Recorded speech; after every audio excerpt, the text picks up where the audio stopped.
Well, hey everybody, it's an afternoon. It was just too snowy and wet to bring the camera out earlier today, other than the quick little adjunct I did.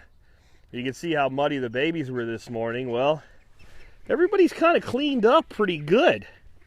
Say hello, girl. So everybody got the fun stuff washed off, I guess. You're a little bit dirty there, aren't you? A little bit dirty in the tail, but they've cleaned up quite nice. But boy, do we have a mess here. Look at this. This is them, and this is just the amount of precipitation we got. These are low spots where, you know, the water settled and they kind of wallowed around in it. And, you know, they don't do the damage a chicken does, but you can see they will, devegetate an area. But if you actually look at this, as gross as it looks, it's not so much devegetated as it's mudded. If you look down in there, you see all the texture. That's all the grass. And this will green right back up. In fact, it'll green up beautifully. This is actually an exciting opportunity for me, because I can come in here now and hit this with a really nice cover crop, a mixture with some clover and some other things in it. And I know we'll get good soil, or should I say mud contact. And because they've made this so mucky, I gotta tell you, they're getting a new experience tomorrow. They're going out on the front paddock with the adult ducks tomorrow. They're going to be pushed out. I actually, and I'll show you why in a second, wanted to put, yeah, they've mucked it up, to say the least. I wanted to put the adult ducks over in the west paddock today, because I have what I call a pseudo pond over there. When you get this rain, this much rain and snow and ice and mixed in all in one day, it becomes a pond. But they weren't having any of it. For some reason this morning when they came out, they were just unherdable. They went off in all directions, and the muscovies mixed in with them, and eventually I just got them moving enough that I put them up on the front paddock again. But over here's where I wanted to put them.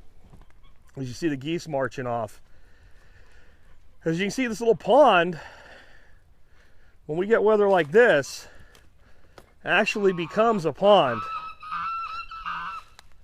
And what I wanted to talk to you guys about today, because there were some questions about it after I mentioned it, is how you can actually use ducks to seal a pond. So I'm one-handed here, so give me just a moment. I probably should have went around the other way. I came this way for speed,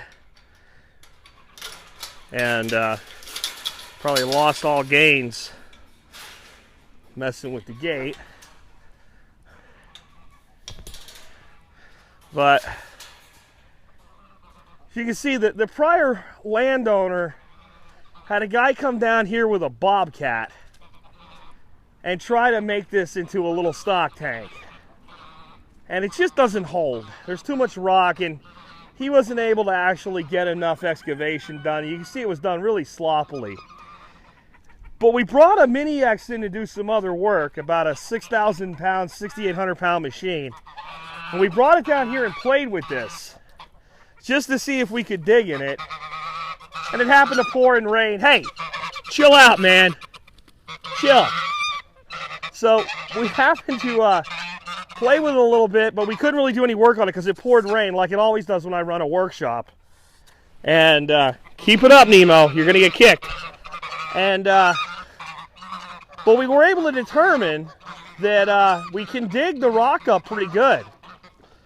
So my thought is actually to take that back dam wall, push it back another 5 or 10 feet, about almost far enough to get to that tree right there, and out that way.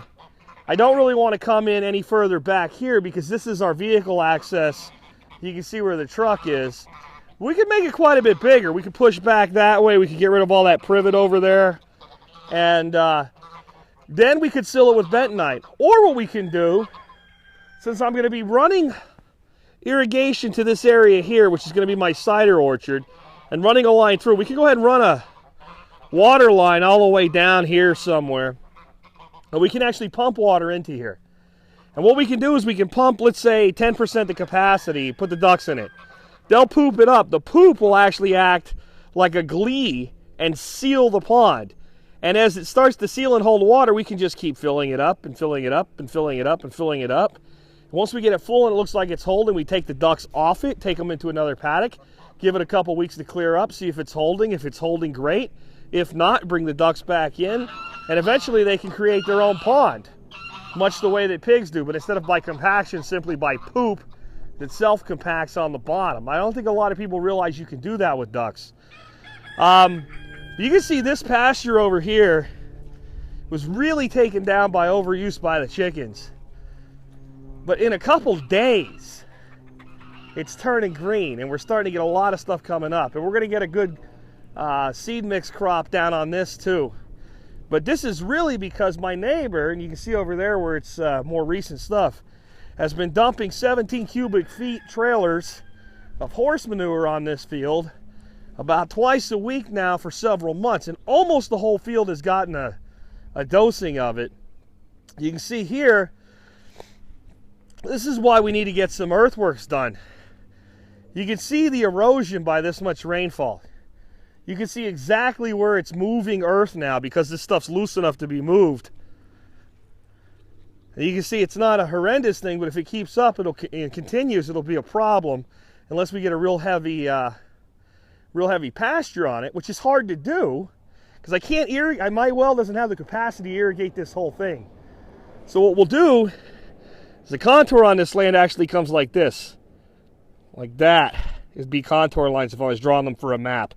And then it comes over here and it goes like this, and then it starts to fall, and then it goes into a general downhill slope. So what we're thinking about doing is put in micro swales, lots of them in here, to stop this type of erosion.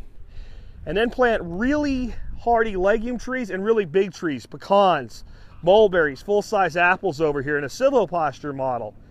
And keep this very, very open. Tree spaced at, the big tree spaced at, 15, 20 feet. Allowed to go really, really big, and sticking with, full-size apple and mulberry up high. And as we get into a little bit deeper soils down this way, do some native pecan. And make this really not so much a food forest like some of the rest of the property, but more of a grazing system, more of a full mature tree system. Produce cider apples as well. We'll figure out whatever works best in the cider orchard. Plant Antonovaca Russian apples from seed up here, and then graft in the second or third year onto those so we get a full-size tree. And so that's like a long-term plan of this area. And let's go see the adult ducks if we can find them real quick before we wrap up today. But as you can see, everything is just a mud hole. And even though it's in the 40s right now and everything thawed out, that pond is, or that pool being in the shade, still frozen up. This is one of the heaviest total precipitation events I've ever seen here.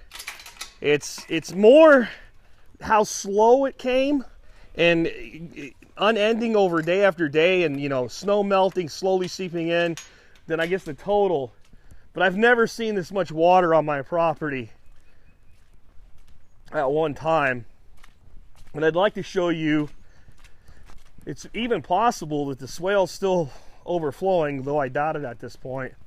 I wanted to show you that today because the sills did overflow. You know what? We're going to do a two-parter today. I got to undo the fence, and this is going to get long, so I'll come back with part 2 of today's episode. So I'm in the south paddock now, the front side of the house, and I wanted to show you this. When I first looked at this property on Realtor.com, I thought there was a pond on it. I got all excited when I looked at the Google Earth image. You can see kind of where that happened. It was right here. It was kidney shaped, and it looked like it was about from here all the way up to there. There was a pond in the satellite image, and it's just because water was sitting here. Now what's interesting is as much water is here, the water doesn't sit that way anymore. We've actually built so much topsoil in that depression from a couple of years of work in it that it's not as deep, so we don't actually pull back that far. Even though it's dried up some, it was never like it was in that picture. So we can actually see little tiny indicators of what we've done right on this property. And again though, we are muddy and wet today. Everywhere I walk, it's like walking in a swamp. And it's supposed to get pretty nice out. We'll have nights dipping into freezing temperatures, but we don't have any more of this weather, this ice and snow weather in forecast for quite a while, and that means we'll probably get to the time of year before it can even happen again that it does. I expect everything to start really blowing and going and greening up here.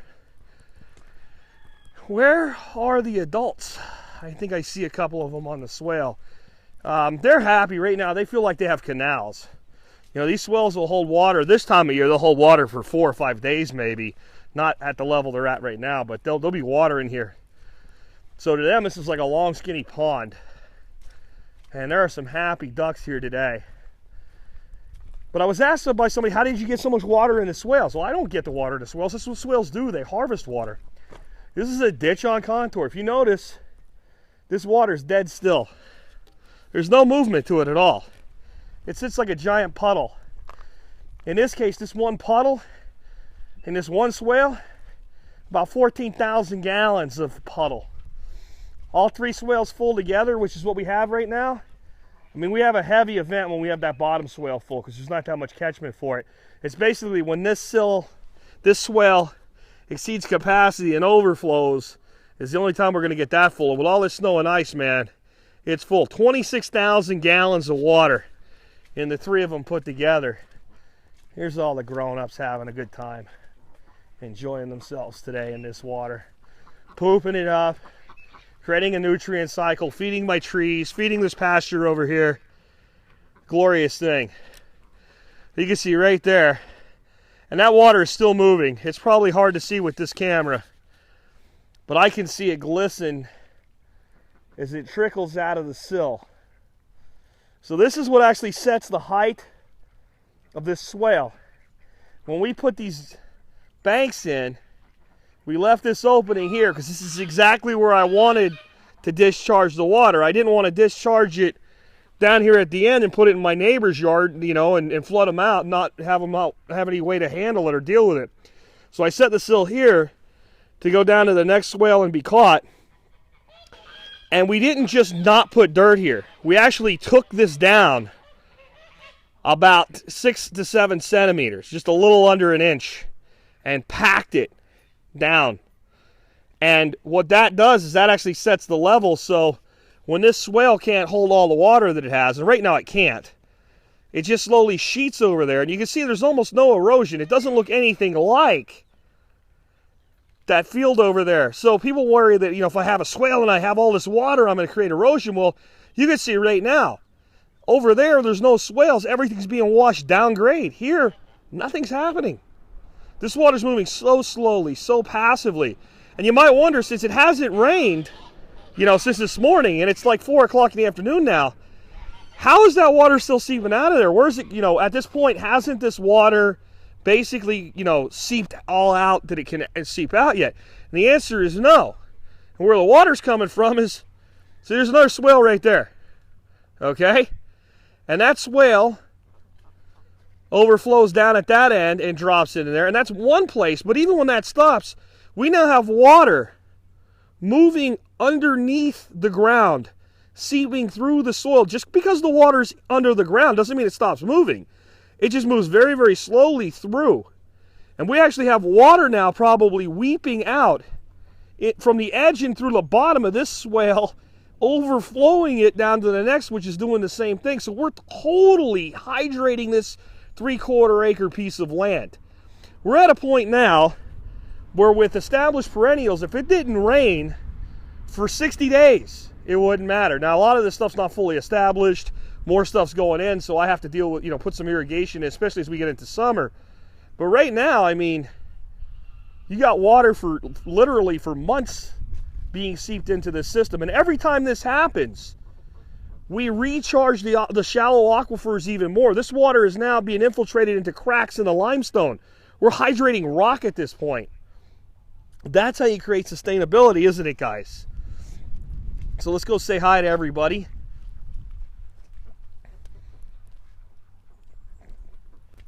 Here's Buddy and Joe. And we'll wrap up there today, guys. I'm sorry to break it into 2, but if I didn't, we're going to get too long for the YouTube to be uploaded from an iPhone. Talk to you guys later tomorrow with another episode.